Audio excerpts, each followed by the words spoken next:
Sempre que o Santos precisar do próprio Santos, desconfie, tenha o pé atrás. É sobre isso que nós vamos falar no vídeo de hoje, rapaziada. Mas antes de mais nada, claro, aqueles pedidos protocolares de sempre que vocês já sabem. Pedir para vocês se inscreverem no canal, deixarem seu like, ativarem o sininho, comentarem no vídeo, compartilharem o vídeo também. Vocês sabem que tudo isso é de extrema importância para que o canal continue crescendo, para que a gente possa continuar levando o Santos adiante. Fechou? Conto com a ajuda de vocês. O Santos enfrentou o Grêmio na Vila Belmiro, em um confronto de 6 pontos. Esse jogo, ele tinha uma expectativa muito alta por parte da torcida do Santos, muito por conta da evolução tática e técnica que o time do Santos vem tendo com o Vojvoda à frente da equipe, porque o Grêmio ele veio para esse jogo totalmente desfacelado, era um jogo contra um Grêmio totalmente remendado, o Grêmio que tinha perdido várias peças importantes do seu elenco, né, enfim. E a rodada ela estava sendo extremamente favorável ao Santos, já que o Atlético Mineiro, o Corinthians, o Inter e o Vasco não tinham vencido na rodada, né? Tudo conspirando a favor do Santos, tudo conspirando para uma vitória do Santos dentro da Vila Belmiro, certo? Errado. Como eu disse no início do vídeo, sempre que o Santos precisar do próprio Santos, é aí que nós temos que começar a desconfiar. O Voivoda mandou a campo a mesma escalação que ele havia mandado a campo contra o Red Bull Bragantino. A única mudança era a volta do Escobar no lugar do Souza na esquerda, né? E o Santos começou esse jogo daquele jeito que nós estamos nos acostumando, daquele jeito que nós estamos nos habituando, com muita pressão, com uma marcação agressiva, jogando em linhas altas, sufocando o adversário no seu campo de defesa, com posse de bola. Só no primeiro tempo, o Santos teve 69% de posse de bola e criando chances. E todo esse domínio do Santos se refletiu nas chegadas mais perigosas no primeiro tempo. Uma cabeçada do Schmidt, que ele meio que errou o gesto técnico, nessa cabeçada dele era uma casquinha para trás, ele acabou fazendo o gesto técnico errado, a bola acabou subindo demais, e duas finalizações muito perigosas, tanto do Rollaser quanto do Escobar. O Grêmio, ele estava mais postado no primeiro tempo, justamente porque o Santos ele impunha essa forte marcação no time do Grêmio, jogava o Grêmio para trás, mas o Grêmio se defendia bem. O Grêmio tinha linhas compactas no seu campo de defesa. E essa é uma característica muito forte dos trabalhos do Mano Menezes. Só que o Grêmio, mesmo estando fechado, mesmo se defendendo bem, a essa altura, o Santos ele já merecia estar vencendo o jogo, muito por conta do seu volume ofensivo, das chances que havia criado, e porque de fato o Santos jogava mais que o Grêmio. O Santos tinha mais posse de bola, o Santos envolvia o Grêmio no seu campo de defesa, e pelo volume de jogo, a essa altura o Santos já merecia estar vencendo a partida. Só que, só que, e aí como nós estamos falando do Santos, como eu disse, sempre temos que ter o pé atrás. O torcedor do Santos já sabe como tá funcionando o roteiro dos jogos do Santos, principalmente nesse Campeonato Brasileiro. Time jogando melhor, sufocando, criando chances e quem sai na frente do placar é o adversário. Uma jogada pela esquerda, o Escobar foi facilmente batido pelo atacante do Grêmio. Ele faz a finta para cima do Escobar, joga a bola dentro da grande área, a bola fica ali pererecando, o Brasão sai mal do gol. O Brasão sai muito mal do gol, o Brasão que costuma sair muito bem do gol, muito decidido sempre que ele sai do gol. Nessa vez ele saiu muito mal. A bola sobe para o jogador do Grêmio, faz o gol, só que dessa vez o Santos foi ajudado pelos deuses do futebol, pela arbitragem, enfim, pelo que vocês quiserem, pela mão do Edenilson, assim como vocês quiserem definir. Depois de uma revisão, o juiz anulou o gol. Porque, de fato, depois da jogada do atacante do Grêmio pela direita, em que ele bate o Escobar, ele joga para dentro da área. Quando o Brasão ele tenta ficar com a bola acaba espirrando, volta, bate na mão do jogador do Edenilson, jogador do Grêmio, se oferece para quem vem de trás, o jogador do Grêmio faz o gol. E aí, na interpretação do árbitro, aliás, uma arbitragem horrorosa na Vila Belmiro ontem, né? Falar de arbitragens horrorosas no Brasil já é costumeiro, né? E ontem, mais uma vez, nós tivemos uma arbitragem, assim, deplorável na Vila Belmiro, um juiz que queria aparecer mais que os jogadores, queria ser o espetáculo da partida, não deixava a partida ter um prosseguimento, marcando faltas bobas, não teve critério, enfim. E aí esse primeiro gol do Grêmio foi anulado. E o primeiro tempo ele se resumiu nisso, um Santos que tinha posse, que tinha mais volume, mas que precisava ser mais criativo no último terço do campo. Precisava de mais rapidez nas trocas de passe e nas aproximações entre os jogadores para, quem sabe, quebrar a linha defensiva do Grêmio. Porque o time do Santos hoje é um time operário. O time do Santos não tem um grande driblador, um cara que quebra linhas. Até tem, mas ele tá de fora. E quando joga, não joga bem, e é o Neymar. Então, quando você não tem esse cara que quebra linhas, o cara driblador, você precisa de aproximações rápidas, você precisa de tabelas, de toques curtos para tentar envolver o adversário. E essa característica de aproximação, de tabela de toques curtos, é uma característica que vem crescendo nesse time do Santos, né? A gente viu bastante no último jogo contra o Red Bull Bragantino, mas nesse jogo contra o Grêmio, essa característica ela não fluiu, as coisas não aconteceram nessa parte. Enfim. E aí veio o segundo tempo e o Vojvoda faz uma mudança que, na minha visão, tira todo o ímpeto que o Santos tinha no primeiro tempo e que poderia voltar para o segundo. Perdão, rapaziada. Ele tira o Schmidt, que não vinha fazendo um grande jogo como os jogos anteriores, né, em que o Schmidt jogou muita bola, mas ele estava fazendo um bom jogo. E aí o Vojvoda saca o Schmidt para colocar o Tiquinho. Eu até entendo essa alteração, de verdade mesmo, parando aqui para analisar, parando aqui para pensar, tentar pensar ali com a cabeça do Vojvoda, eu até entendo essa alteração. Porque o Schmidt ele já estava amarelado, tinha tomado um cartão amarelo no primeiro tempo, e o Santos pressionava o Grêmio. O Santos empurrou o Grêmio para o seu campo de defesa. Claramente a ideia do Vojvoda com essa mudança era afundar o time do Grêmio ainda mais na sua área. E afundando o Grêmio ainda mais no seu campo de defesa, você precisaria de um cara com presença, que é o caso do Tiquinho Soares. Então, é, eu tentando analisar essa mudança, tentando entender o que o Vojvoda queria, eu até entendi. Eu entendi o conceito. Eu entendi eh, na teoria, essa mudança que o Vojvoda tentou fazer. Mas na prática ela não se resumiu nisso. Porque quando ele saca o Schmidt, quando ele tira o Schmidt do jogo e recua o Barreal para ser uma espécie de segundo volante, ele abre um buraco no meio de campo do Santos e o Santos perde todo o seu ímpeto e o seu controle de jogo. A partir desse momento, a partir dessa mudança, o Grêmio volta para o segundo tempo, se sente bem mais à vontade na partida, se sente muito mais tranquilo para ficar mais com a posse de bola, para reter a posse, para girar o jogo de um lado para o outro, para tentar encontrar espaços na defesa do Santos. E foi assim que saiu o primeiro gol do Grêmio, né? É uma bola girada de um lado para o outro, ela chega na esquerda, chega no Pavon, o Pavon cruza, o Edenilson entra sozinho, desviou e fez o primeiro gol do Grêmio. E o que chama atenção nesse gol por parte do Santos é o buraco que estava no meio da área do Santos, no meio da defesa do Santos. A gente vinha destacando aqui a melhora que o Santos teve no seu jogo defensivo nos últimos jogos, desde que o Vojvoda chegou. Mas esse já é o segundo gol de bola alçada na área que o Santos leva, a segunda partida seguida.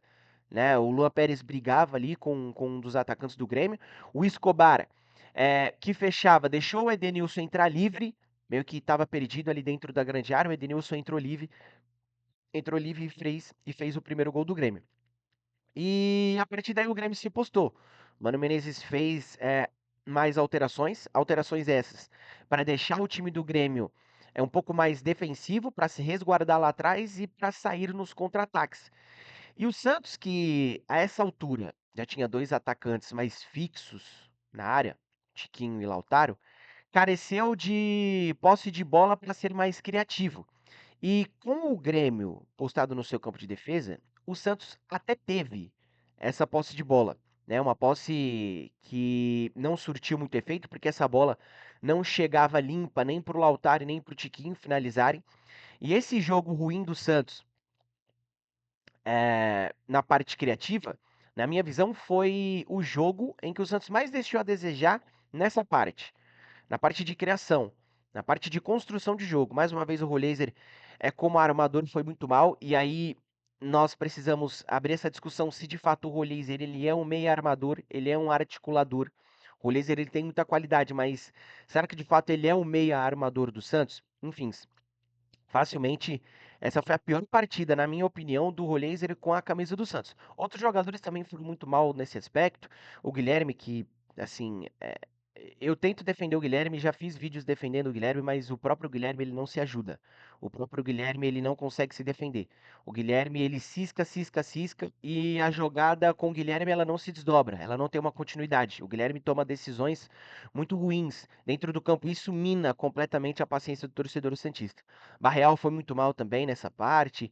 Enfim, e não tendo esse controle do meio-campo e a criatividade necessária para criar, restava para o Santos apostar nas laterais. Só que nós não contávamos com o péssimo jogo que o Mike e o Escobar iriam fazer na parte ofensiva. Os dois deixaram muito a desejar.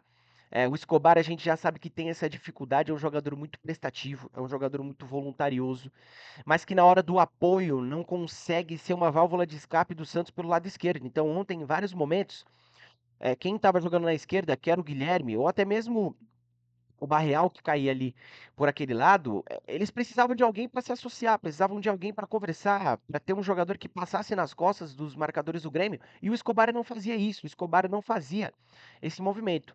O Mike, pela direita, repetiu a atuação ruim que ele teve contra o Red Bull, muita dificuldade para acelerar o jogo, para ser uma opção, para quem jogava do lado direito.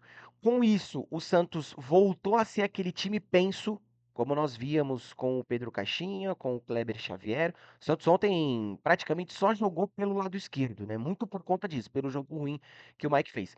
E a tônica do jogo era essa: o Santos com posse, sem conseguir criar, o Grêmio sendo perigoso nos contra-ataques, até que o Vojvoda mexe no time.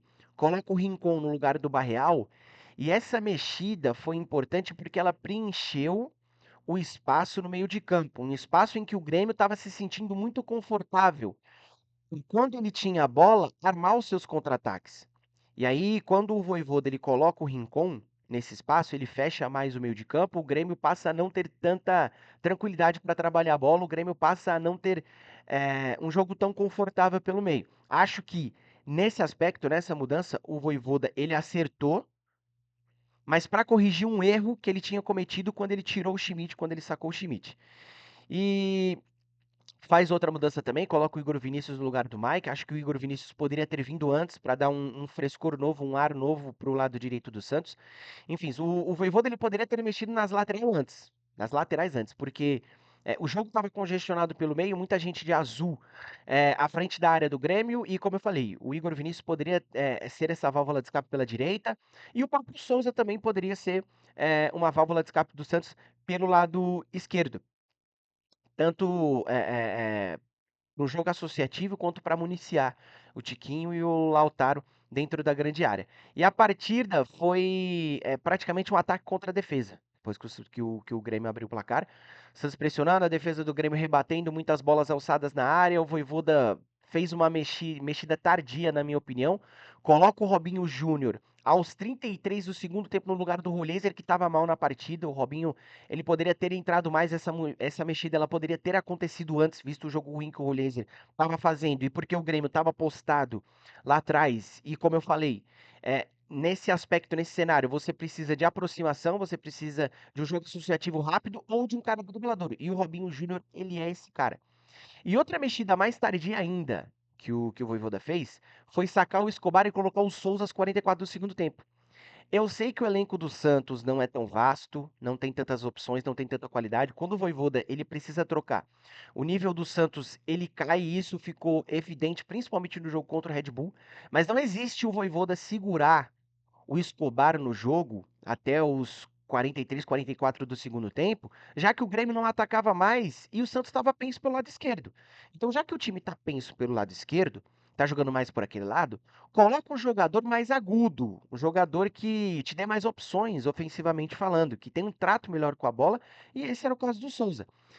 E mesmo sem tanta criatividade, mais na base do abafo, o Santos criou chances perigosas. A mais perigosa delas foi um chute cruzado em que o Lautaro antecipa, chuta de bico, o goleiro pega, na volta o Tiquinho.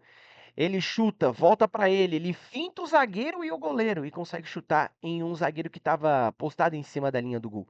Então, mais uma vez o Santos se dando o luxo de não aproveitar as chances claras que tem no jogo. E eu nem vou me atentar a isso, tá? Porque eu vou ser repetitivo mais uma vez. Eu já falei isso em outros vídeos. O Santos é um time que perde muitas chances e um time que tá na situação do Santos não pode perder tantas chances.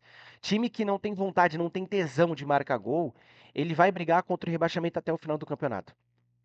O Zé Rafael também, que fez um bom jogo, acertou a trave duas vezes, travessão, trave, voltou em cima da linha.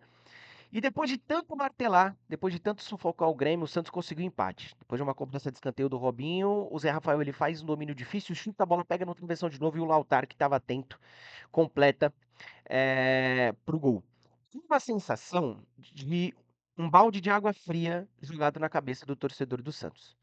E a gente tenta não olhar o copo completamente vazio, mesmo o Santos tendo pouco repertório nesse jogo. E mesmo assim o Santos mostrou muita garra, o Santos demonstrou muita determinação, demonstrou muita vontade para buscar o empate. Só que mais uma vez o Santos deixa dois pontos importantes pelo caminho e dessa vez contra um adversário direto. Pagou mais uma vez por não aproveitar as chances claras que teve, mas eu também coloco esse resultado na conta do Vojvoda, que demorou para mexer o time e quando mexeu, na minha opinião, ele mexeu errado. A evolução do time do Santos ela é notória, ela é nítida. Quanto melhor você joga, mais próximo você está de vencer os jogos e conseguir um resultado positivo. Mas essa evolução ela precisa começar a se traduzir em gols e em resultados o quanto antes. O Santos tinha aí uma sequência de 4 jogos contra Red Bull Bragantino, Grêmio, agora Ceará e Corinthians. Era uma sequência para o Santos fazer aí pelo menos 10 pontos, visto os adversários que estavam enfrentando, com todo respeito, e visto a evolução que o Santos vinha tendo. Até agora conseguiu só 2 pontos com 2 empates. A ver como o time do Santos vai se portar fora de casa contra o Ceará no domingo. Você que ficou até aqui, eu peço para que você deixe seu like, ative o sininho, se inscreva no canal, compartilhe o vídeo, comente no vídeo também, dê essa força para o Camisa 3 para que a gente continue crescendo. Fechou, rapaziada? Tamo junto, até o próximo vídeo.